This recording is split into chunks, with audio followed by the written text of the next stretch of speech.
What up, Dokkanners? The 11th anniversary banners are about to go away. The summon points that are being offered on those banners do exist, and if you haven't done so, I would personally recommend you summon to get those summon points so that you can get a little bit of a boost on the newest version of the summon point banners. Now, every single time I make this video, it's always the new best time to summon on these summon point banners. There will never be a wrong time because they will always give us better and better characters, because they will always be iterating forward. As we continue through the sacred timeline, all the characters that were missed, over the last few months will then be added. So it will always be a great time to try to get these characters, but I feel like this time specifically, with the extra points that everyone should be getting from these summons, that will give you, maybe a little bit more incentive to actually summon right now. So let's just go over the basics and then we'll take a look at the banners, and then I'm actually going to use my summon points for the very first time ever on the channel. I've actually never done that before, so we'll be doing that today. So basics on the summon points: you earn up to a certain amount of points during any new banner's release. It used to be 180, but it changes depending on the banner. Sometimes they will offer multis during a discount period, sometimes they won't, sometimes they'll only offer it after the discount period, so it's hard to say for certain how much. That's why I had to change this. It used to be 180, 90, 90, but that's now changed. Basically, as you earn points through these summons, you will be able to exchange 300 for a special Dokkan Festival Strawberry flavored ticket or a legendary summon Carnival Glacier Freeze ticket. So if you just get one of these, you're in, and then you would use those tickets to summon on that specific banner in a single. Dokkan Festival banners will include characters that were released between May 2025, December 2025. This is the newest interval that they're going to be doing. So now let's go over here and take a look. I don't think they actually go over the dates here, do they? Yeah, they just show the newest one. Okay, so I put the previous version and then I put this one just so you guys can see where we've come. So before this, it used to start during March of 2025 and end around, when was Baby's release? Baby showed up September. Okay, so September of 2025. So March 2025 to September. Now it has been shifted to May to December. So now the oldest character is the Tau. So we lost 5 older characters, and now the oldest unit is Tau. Tau is still very much relevant. Tau is still very much useful, especially with mission execution sort of getting a bit of a resurgence with the Dabura release. This guy being the oldest character, not a bad option. Then you've got the GDC units. This guy's a must-have, one of the best units in the game. Gohan is still kind of rare since he hasn't come back yet. Has he? I don't think. I might be wrong there. Then you got Frieza. Frieza's another, in my opinion, must-have.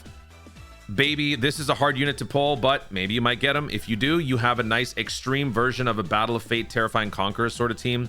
Great Diamond lead. Androids is on the rise. You got the New Year's Dual Dokkan Festivals. This is a pretty good set of characters. And again, this is always going to be the case. Once we get to the next summon point, it'll probably be, I don't know, this guy is the oldest character. All of these guys have been phased out. Now we're going to have other crazy units here, like the 11th anniversary guys. So it will always be the best time. But I just think this time would be a good time just to come away with more characters as we exit at the 11th anniversary. The only issue is that you can't really control what you're going to get. So the risk would be if you potentially bought the mini Super Saiyan 4 Daima with your coins, or maybe also the Golden Frieza with your coins. I just made a video about that. Maybe you happen to get this guy from your summons and this one too. The chances of you pulling a newer character might be a little bit lower. But even if you do manage to get another copy of one of these guys, I don't think that's a very bad thing. That's a pretty good deal, right? 69% Super Saiyan 4 mini, I'll take that. 69% Blue Goku, I'll take that too. So this is a very good selection of characters, and also very relevant. Every single one of these characters are very much relevant right now.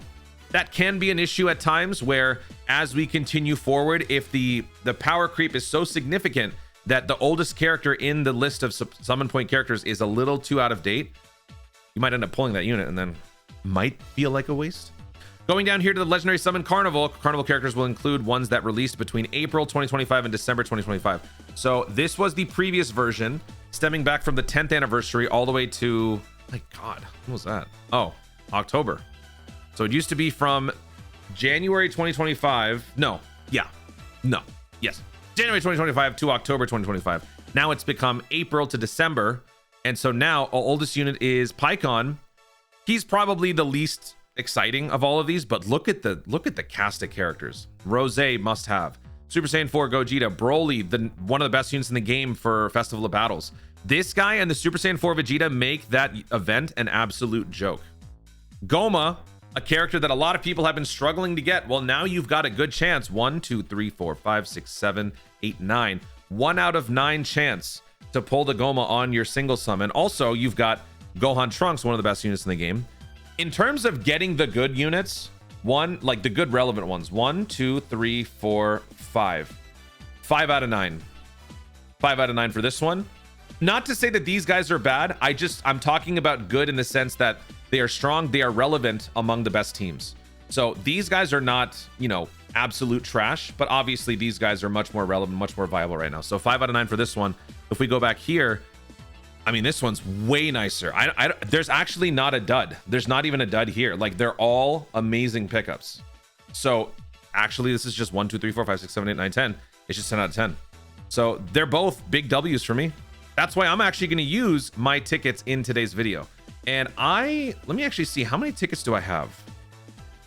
I meant points. Looks like I've got 2,040. Now, I don't know if I want to necessarily use all of it. I always want to save at least one for any potential summon point thing down the road. So what I'll probably do is I'll do 3. I'll probably do 3. And trying to decide between the two, obviously, you know, Whale, I don't need either one. Okay, this is taking way too long. Dude, the game is lagging so much now. Looking at the two banners, I think I have more to gain with dupes from this one. So I think I'll probably go for this. This guy I need TURs. This one I need TURs for. Yeah, I think I'll probably go for this one. This guy, I mean, I could too, but that's only these 3. Yeah, I think the odds are looking better for me for this one. And I think in general, if you have to choose between the two, I think honestly going for this might be the better get. BROLY, GOMAH, they haven't come around too often, and Trunks and Gohan. These 3 are still yet to really like be a part of the coin circulation. So I would say that this would be in general a better prospect in terms of like fresher characters. So that being said, we're gonna go ahead and redeem. Wait, did I already do it? Did I redeem the 3? Let me see. No, I did not. All right, so 1, 2, 3. I got my 3 Glacier Freeze Legendary Summon Carnival tickets. So now I'm gonna switch over to the ticket section. I'm gonna scroll the way down. Wait, did I miss it? Oh, there it is. All right. Well, there we go. We are now gonna go ahead and do some summons. I want GOMAH. Actually, you know what? I want the GOMAH TUR. Just give me this one.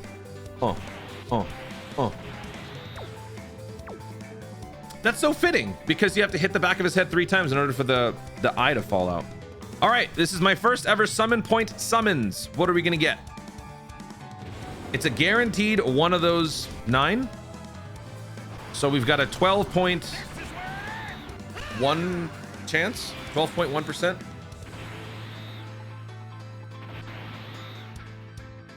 Okay. All right, I'll take it. I mean, I don't have a TUR, so I'll take that. The baby bros. Corroded Body and Mind did receive a boost with the Deborah release, so I will take that because I definitely don't have. Yep. Okay. So I'll be working on those links. Now, what I don't want is to get the same guy again, and I'm sure some of you guys have probably experienced the frustration of something like that. So when it comes to these sorts of banners, it might not even be about summoning using all your points. You maybe just might want to do 1.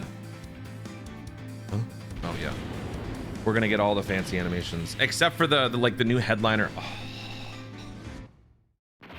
Oh. So that's what that feels like. Okay, so that's what that feels like, huh? I actually don't think.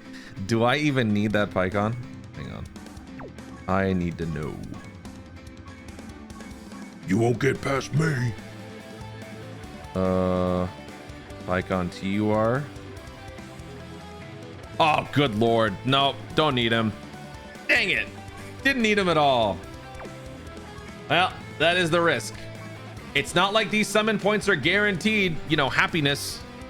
So yeah, that blows. All right. Well, let's go ahead and do one more. Oh no. I'm gonna get another PyCon. I just know it. Come on, man. 3 out of 9. 3 out of 9. A 33% chance of getting one of the characters that I would like to get. Oh, let's go. Yes, that's what I wanted. There we go. GOMAH achieved. All right. So those are my 3 multis. I got Baby Bros, or not multis, singles. I got Baby Bros, I got PyCon, and I got GOMAH.